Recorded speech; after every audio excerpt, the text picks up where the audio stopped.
Chapter 2 of Probability and Statistics is all about measures of central tendency. Think range, mean, median, and mode. We'll talk about standard deviation in this unit as well. This first lesson, for the most part, is a review of concepts you've learned in the past. So we're given the monthly income of 10 students, and we're asked to find the following 5 concepts. Arithmetic mean, in other words, the average. We've done this in chapter 1 where you add up all of the values and divide by 10, so it gives me 33.9. The median, that's the number in the middle. And to do that, our numbers need to be in numerical order, so you'll see I've put them in numerical order. In this case, we've got 10 numbers, so the median is in the middle of the 2 sets of 5. It's going to be right here. So we have to add the 315 and the 352, divide that by 2, we get 33.5. Range, that's the biggest number, minus the smallest number. So that's that answer. Mode, the number that shows up the most number of times. 315 shows up 4 times. 1, 2, 3, 4. That's the number that shows up the most. That makes it the mode. Mid-range, notice it's a slightly different than the range. Mid means middle. And when we did median, we added 2 numbers divided by 2.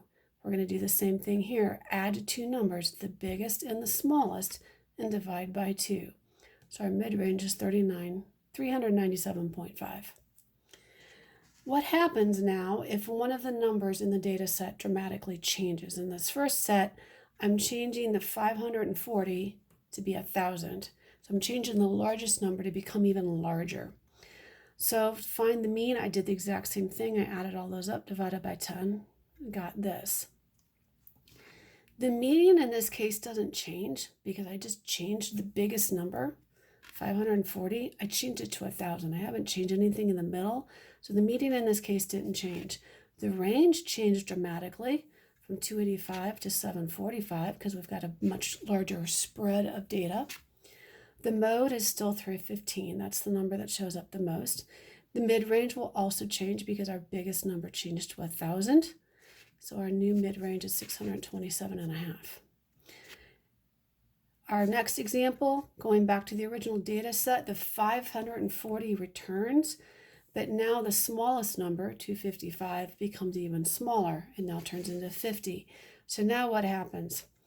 The mean reduces. The median stayed the same. The range expanded because we lowered our lowest number. The mode didn't change, and the mid-range changed because we changed our smaller number. So what does this tell us? Well, you have to be careful of the numbers. One number, dramatically larger or dramatically smaller than the rest of your data, can impact your data values. Those are known as outliers. So we're careful of those. Is any one of those measurements better or worse than another? No, they all have their validity. I just caution you, if you're talking to someone about the average of something, make sure that you and that other person are talking about the same meaning of average. Because if you have had different concepts, maybe you're thinking the arithmetic average and they're thinking the median. Numbers are different. They have slightly different meanings. The mid-range, when is that used? It's typically used when you're pricing products.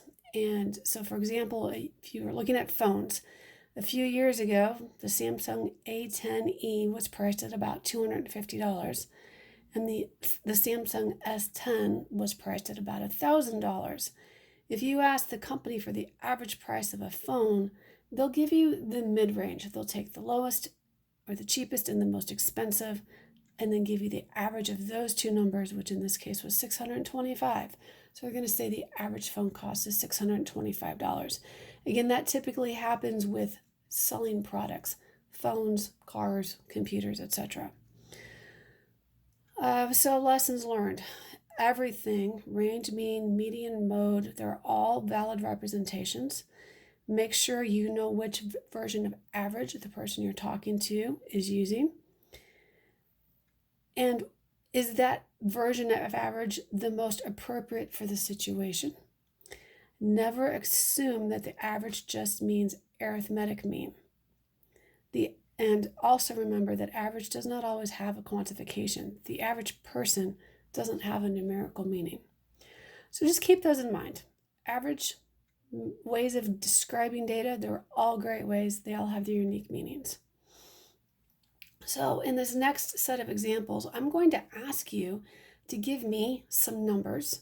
There's infinite solutions to these, but I'm going to give you some characteristics. So you'll notice I want a set of 5 numbers. I drew 5 lines, and I cannot use the same number more than 3 times. I got to keep that in mind. Normally, we put our values in numerical order just to help us keep things organized. So here in our first example, we want a mode of 7. Mode means the number that shows up the most. So I'm going to put a 7 down 2 times. I can repeat 7. I can't repeat anything else. I need a range of 10, so that means the smallest and the biggest. The difference of those two numbers needs to be 10. If I choose that my smallest number is 2, then to have a range of 10, that means that my largest number needs to be 12. Now I just need to fill in a value. Because I'm putting things in numerical order, I'm going to choose any number between 2 and 7, call it 4, and then that's a correct data set. Again, you can change that. You could have made 7 your smallest and put 17 out here and filled in other numbers in the middle. Example 2, a mean of 7 and a median of 8. Well, median means the number in the middle. So of the 5 numbers, 8 is the number in the middle. Mean of 7, that means if I add up all the numbers and divide by 5, I get an answer of 7. So if I take these 5 numbers and multiply them by 7, that means I should have 35 when I add them up together. Now I already have an 8. So if I take 35 minus 8, that gives me 27. That means that these last 4 numbers have to somehow add up to be 27. So let's say I'm going to choose 9 and 10 there. That's 17, so I'm going to subtract 17. So these 2 numbers here have to add up to be 10. And numerically, I'm going to keep both of them smaller than 8. I'm going to use 4 and 6. 3 has a little bit more to it. I want a median of 10. That means the number in the middle is 10. I want a mode of 5, so that means 5 has to show up more than once. And I want a mean of 10, so that means if I add up all of these numbers, then they have to equal 50. So I chose to put in 12 and 18 on the end. Trimmed mean. Not everybody does this, but this can be done when you have large sets of data and you're not sure how a specific number is impacting your data set. It's typically done when outliers are present. And a researcher might trim their data to see what happens. Now, if I ask you to trim your data, I'll tell you how much to trim it by. So here's our first example. Here's our set of numbers. There's 20 of them. And the mean of all these numbers is 35.95. The median, the number in the middle, happens to fall between 30 and 35, so it's 32.5. But as I look at all these numbers, 80 is kind of large. So the researcher wants to know, is that 80 dramatically impacting the data? So the researcher decides to do a 5% trim. Now, if you go to the hair salon and ask somebody to trim your hair, that means you're asking them to take a little bit off, and that means all around your head. You normally don't just say, oh, trim the left side, but leave my right side alone. So in this case, we're going to take a little bit off of both sides. 5% is this as a decimal.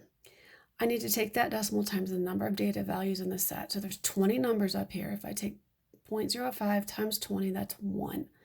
So it means I'm going to remove 1 number from the small end and 1 number from the high end. The number on the small end that I'm going to remove is the smallest, which is 14, and I'm going to remove 1 of the 80s. So I've removed 1 number from either end. If I add up all the others from 20 up to this 80, that is 625. Now remember, I'm trimming, I'm taking data out. We no longer have 20 numbers, now we're down to 18. So if I take 625 divided by 18, that gives me this. you'll notice that the mean got a little bit smaller. I haven't impacted anything in the middle, so the median remains the same. Further example, same set of numbers. This time, the researcher wants to do a 10% trim, wants to take off a few more numbers. Well, 10% is 0.10 as a decimal, times 20 is 2, so that means I'm going to take off the two smallest and the two largest numbers. So that means the 14 and 120 are going to be removed, and the two 80s are going to be removed. If I add up everything else, I get 525. Remember, I took 2 off the small end, 2 off the high end. That means I took off 4 numbers. We're left with 16. Now the mean gets even smaller. The median hasn't changed. But you'll notice now that we took off some of the smallest and biggest numbers, our average and our median are getting much closer. So the mean is changing because we're taking off the largest values. The median is not impacted because the middle values are never impacted. They're not changed. This process is not done very often, but if someone ever mentions it in a report, you at least understand what they've done. Here's another example. This has 24 numbers in the data set. If the researcher wanted to do a 5% trim, 5% of 24 is 1.2. Well, you cannot take off 1.2 numbers. So we're going to round that up and say that the researcher would take 2 numbers off both ends. If the researcher was going to do a 10% trim, again, you can't take off 2.4 numbers, so the researcher would round up and take off 3 numbers from each end. So trimming, you may have to adjust the value, and we always round up since we can't take off part of a number. The last topic of average today is something called weighted average. This is a case where one variable or one concept impacts your data set more than another. So a sample set, the average male adult is 177 centimeters tall. The average adult female is 162 centimeters tall. If a group consists of 5 females and 4 males, and I asked you to find the average height, would you do this process? Just add the 1 male, 1 female, divide by 2. Well, no, you wouldn't. The average would not be 169.5. You would have to add up all of the people in the group. So here's all the females, here's the males. There's a total of 9 people. And we ended up with 168.7. Now, if you're like me, you don't want to type in all of those numbers all the time, especially when a lot repeat. So think of your concepts of multiplication. There's 5 numbers that are 162, and there were 4 numbers that are 177. So I can do this mathematically and simplify how much time I spend adding all that up. And then since I had 5 of these numbers and 4 of those numbers, that means I had a total of 9 numbers in my data set. So either way, we're going to get the same answer whether you do all of this by hand or you do a little bit of a shortcut. You'll still get the same answer. This idea of how to do the shortcut is going to be applied to our last page of notes. You are going to be an entrepreneur and you're going to sell pencils to your friends because you notice your friends always forget their pencils. So you go to Sam's, you buy 1,000 pencils at $1.50 each. You buy 2,500 pencils at $1.75 each, and you want to figure out how much you should sell your pencils for so that you don't lose any money after all of those pencils are gone. So how do you figure out the average cost? Well, you're going to take 1,000 pencils at $1.50. You're going to take 2,500 pencils at $1.75. If you compute that, you're going to get this value. And then how many total pencils did you purchase? 1,000 plus 2,500 is 3,500. So if you take that and figure that out, you're going to sell each pencil for $1.68. That's how much you sell your pencil for to break even. As an entrepreneur, you want to make money, so you'll probably sell it for a little bit more than $1.68. Other examples where weighted averages play a part. Sometimes they play a part in your performance review at your job. So here is a fictitious scenario where an employee is judged on appearance, their customer service, their promptness, and successfully completing the duties they've been assigned. And these categories get different weights. Appearance is weighted 3. Completion of duties, really important, is weighted 10. Customer service, still weighted pretty much, an 8. In this case, promptness, while it's important, is not as important as the other concepts. And then the boss rates the employee on a score of 1 to 5, where the best score is a 5. So you can see in this fictitious example what the scores were that this employee got. So what was their overall score? Because if they score a 4 or higher, then they're going to get a bonus in their paycheck. So this appearance score of 4 shows up 3 times. The customer service score of 3 has a weight of 8.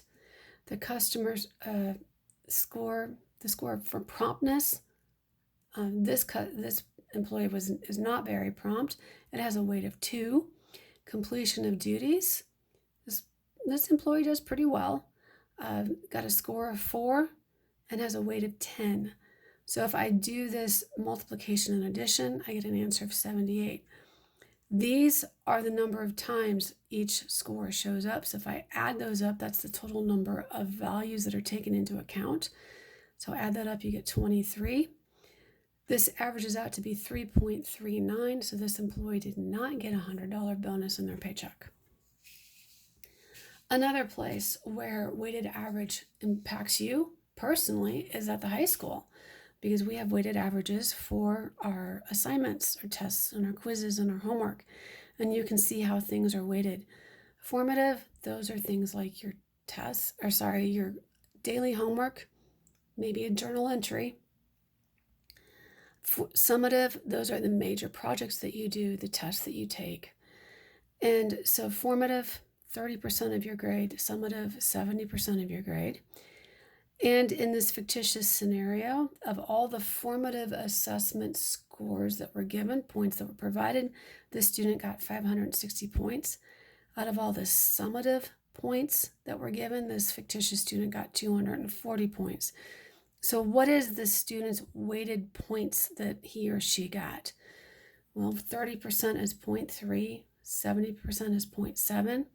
Do that multiplication, we get 336. If I add those two weights together, 0.30 plus 0.70 is 1. So this student got 336 points.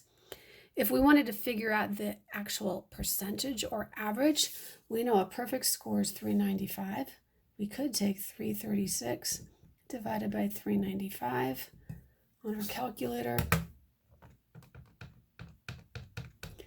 giving us the student earned an 85%. I'm more than likely not going to ask you to do this. I'm just going to ask you to complete this process up here to find the weighted point average. So there you go. There's our introduction and our review of measures of central tendency.